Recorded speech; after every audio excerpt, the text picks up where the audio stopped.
जय हो शंकरा आदिदेव शंकरा तेरे जाप के बिना चले ये सांस किस तरह। জলের নিচে মহেশ্বর, পুণ্যতীর্থ জলেশ্বর এক রহস্যময় মন্দির, যেখানে মন্দির আছে কিন্তু তাতে স্থায়ী বিগ্রহ নেই। শিবের মন্দির, অথচ বছরের 11 মাস শিবলিঙ্গ থাকে পুকুরের জলের তলায়। চৈত্র মাসের মাঝামাঝি কিছুদিনের জন্য তুলে আনা হয় শিবলিঙ্গ। পয়লা বৈশাখের দিন ফের তা চলে যায় জলের তলায়। প্রায় সারা বছরই শিবলিঙ্গ জলের তলায় থাকে বলে মহাদেব এখানে পরিচিত জলেশ্বর শিব নামে। কথিত আছে জলেশ্বর শিব মন্দিরটি 855 বছরের পুরনো।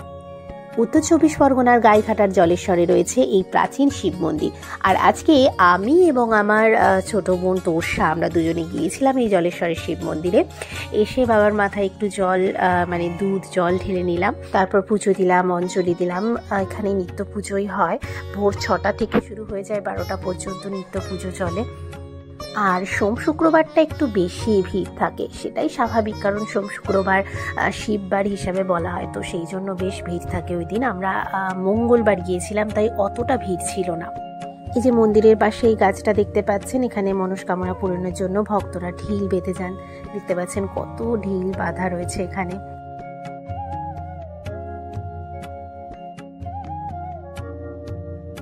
জলেশ্বর শিব নামে আরও মন্দির আছে, উড়িষ্যা কিংবা শান্তিপুরেও এই একই নামে মন্দির আছে, কিন্তু জলের নিচে প্রায় সারা বছর বিগ্রহ থাকার মতো ঘটনা কিন্তু বিরল। আর এই যে সামনে পুকুরটা দেখতে পাচ্ছেন, এখানেই কিন্তু মহাদেব সারাটা বছর থাকেন, ওই 11টা মাস এখানে থাকেন। যারা এখানে ইতিমধ্যে এসেছেন তারা জানেন বা দেখেছেন, আর যারা আসেননি এখনো তারা আমার এই ভিডিও থেকে কতটা বুঝতে পারছেন জানি না, তবুও আপনাদের বলে রাখি যে জলেশ্বর শিব মন্দিরটি তৈরি হয়েছে দেখতে পাচ্ছেন আপনারা, সেইটা কিন্তু অনেকটা উঁচু মাটির ঢিপির উপর অবস্থিত। তো এতটা কেন উঁচু জানেন? কারণ জানা যায় যে এখানে বহু বছর আগে একটা বৌদ্ধ গ্রাম ছিল, আর এই ঢিপিগুলি তারই নিদর্শন। এই ঢিপির নিচে আমরা ধরে নিতে পারি বৌদ্ধ গ্রাম ছিল। অনেকে বলেন এই ঢিপির নিচে আরও একটি বৌদ্ধ মন্দির আছে, এর নিচেই হয়তো চাপা পড়ে গিয়েছে। প্রত্নতাত্ত্বিক খনন কার্য হলে অবশ্যই সঠিক তথ্য বেরিয়ে আসবে, কিন্তু সেটা আদৌ করবে বা হবে কিনা জানি না, কারণ সরকারিভাবে সেই অর্থ ব্যয় করার মতো কতটা পরিস্থিতি আছে বা ব্যয় করবে কিনা সেটাও একটা সন্দেহের মধ্যে থেকে যায়। না হলে এত বছরে হয়তো কিছু না কিছু খনন কার্য চালানো হতোই। যদিও এর আশেপাশে বেশ কিছু গ্রামে আমি শুনেছি যেখানে এরকম উঁচু ঢিবি ছিল, উঁচু উঁচু, সেখানে মাটি খোঁড়ার সময়, রাস্তা বানানোর সময় নাকি বেশ কিছু বৌদ্ধ গ্রাম বা বৌদ্ধ মন্দিরের আর কি নিদর্শন পাওয়া গেছে। সেখানে বেশ কিছু প্রাচীন ইট পাওয়া গেছে, থালা বাসন এসব পাওয়া গেছে। তো যাই হোক, আজকে মন্দিরে এসেছি, তো মন্দিরের কিছু কথা বলি আপনাদের। এখানে কিভাবে আসবেন আপনারা? দক্ষিণেশ্বর বনগাঁ DN 44 ধরে জলেশ্বর মোড়, বা শিয়ালদা থেকে বনগাঁ শাখার ট্রেন ধরে হাবড়া স্টেশন, সেখান থেকে অটো বা বাসে চেপে জলেশ্বর মোড়, আর সেখান থেকে টোটোয় আসা যাবে জলেশ্বর মন্দিরে।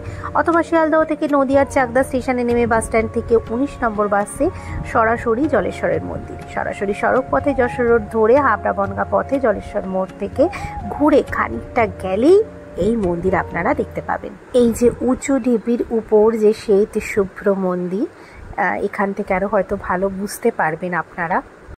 আর মূল মন্দির শিব মন্দিরটা ছাড়াও এখানে রয়েছে শিবের প্রতীক্ষা মন্দির, আর একটা কালী মন্দিরও রয়েছে, কারণ যেখানে মহাদেব আছেন সেখানে আমাদের মা কালীর মন্দির থাকবেই, বা এখানে মা কালীর মন্দির আছে সেখানে মহাদেবও থাকে।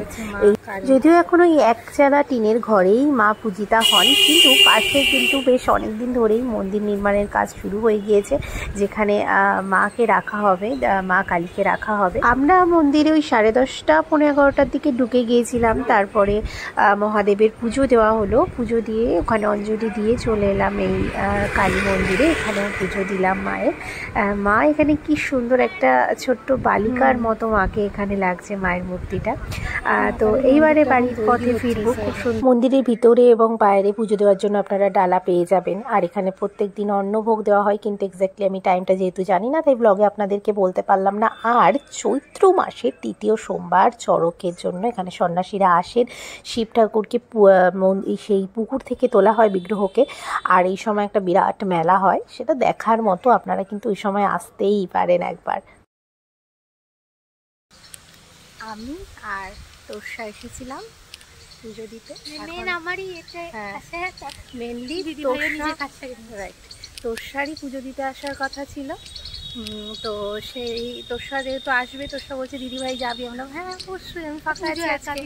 পুজো সত্যি তাই, আর পুজোটা খুব ভালোভাবেই হলো আমাদের দেওয়া, পুরো একা ঠিক। একদম প্রথমে আমরা মহেশ্বরের পুজো দিয়ে নিলাম, আর তারপরে মা কালীর পুজো দিয়ে নিলাম।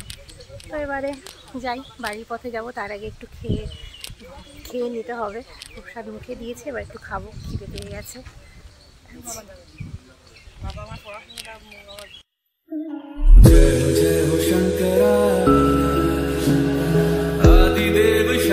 আর এই ব্লগটা এখানে শেষ করছি। সকলে ভালো থাকুন, সুস্থ থাকুন, টাটা, হর হর মহাদেব। चले ये सांस किस तरह, मेरा कर्म तू ही जाने, क्या बुरा है क्या भला, तेरे रास्ते पे मैं तो आंख मूंद के चला, तेरे नाम की जोत ने सारा लिया तमस मेरा।